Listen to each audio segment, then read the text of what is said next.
It's the value of x. To do that, let's rewrite the given equation to be x plus 500 to the power of 3 equals to 20 minus x. Now moving this x to this left hand side, here I'm going to have x plus 500 to the power of 3 plus x equals to 20. Now I'm going to do something very interesting here. Here I have x plus 500 to the power of 3 plus x plus 500 equals to 20 plus 500. So what I did is to add 500 to both sides.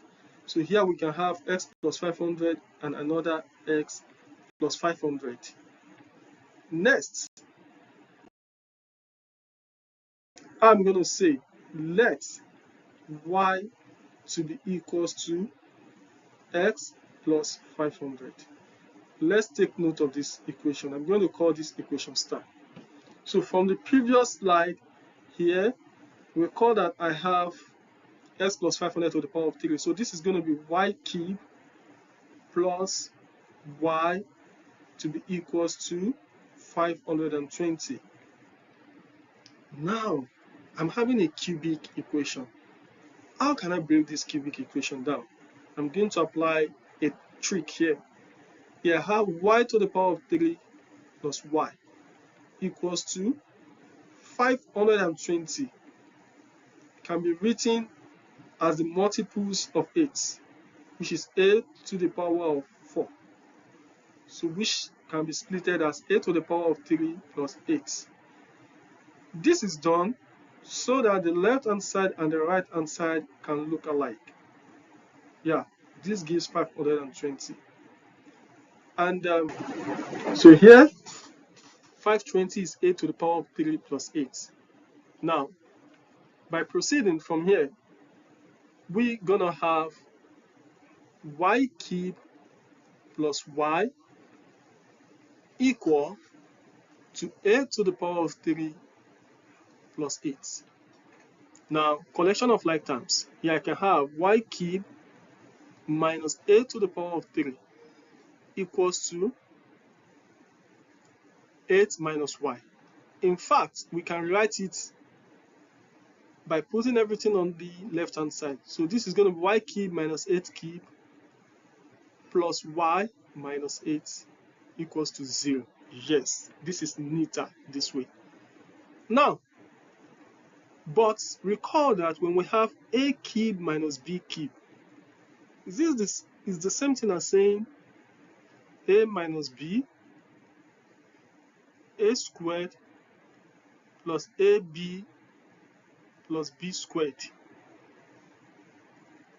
Now I'm going to apply this rule to solve this question.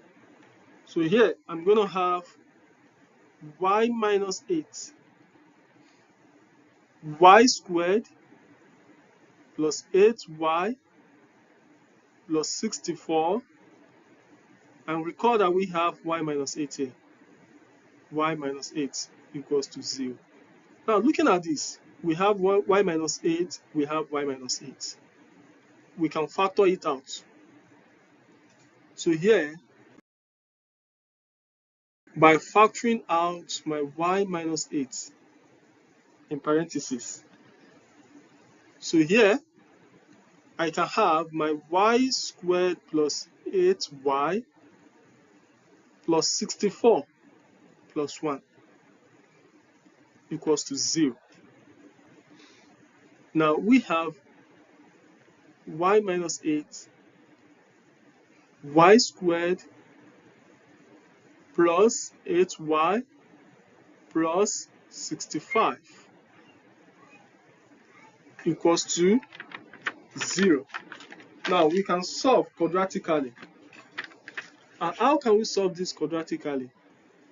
Here we have y minus 8 equals to 0, y squared plus 8y plus 65 equals to 0. So my first solution is that y is equals to 8. This is the first solution I got. And my second solution here, I have y squared plus 8y. I can decide to solve this using quadratic formula approach. Yes, solving this using quadratic formula approach should be the best way. But alternatively, here, I can break it down without using quadratic formula. Okay, so 65, I can break 65 down as 16 plus 49. So here, I'm going to have plus 16 plus 49 equals to 0. So here I have my y squared plus 8y plus 16 equals to negative 49. And this can be written as y squared plus 4y plus 4y plus 16 equals to negative 49. So in the next slide here, recall that our first solution is y equals to 8. And in the next solution here, we have y plus 4 squared equals to negative 49. Then what next do we do? You can decide to square root both sides so that we can get rid of this square.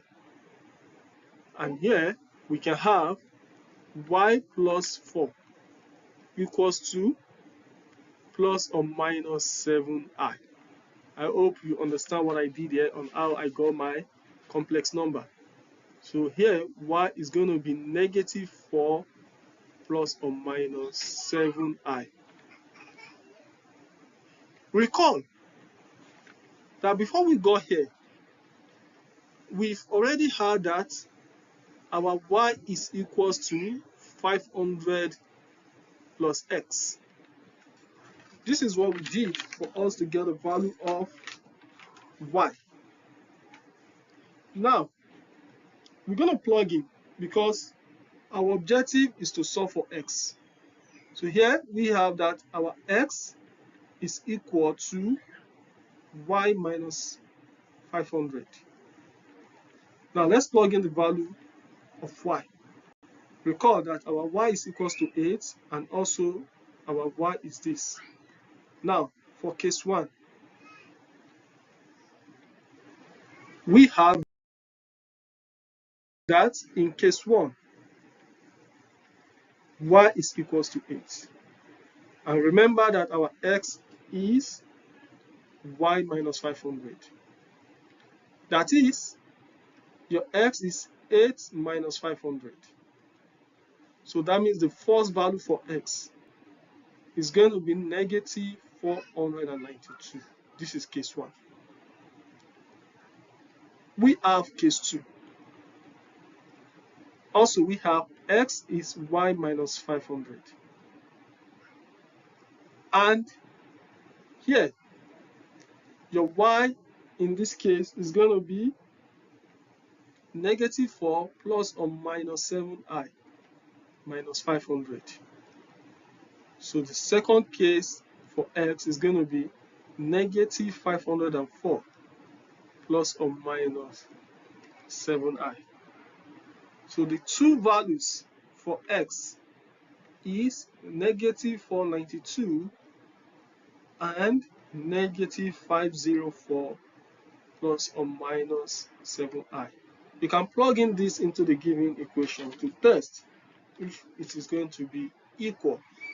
You can confirm this and let me know in the comment section. Thank you very much for watching. See you next time. Bye.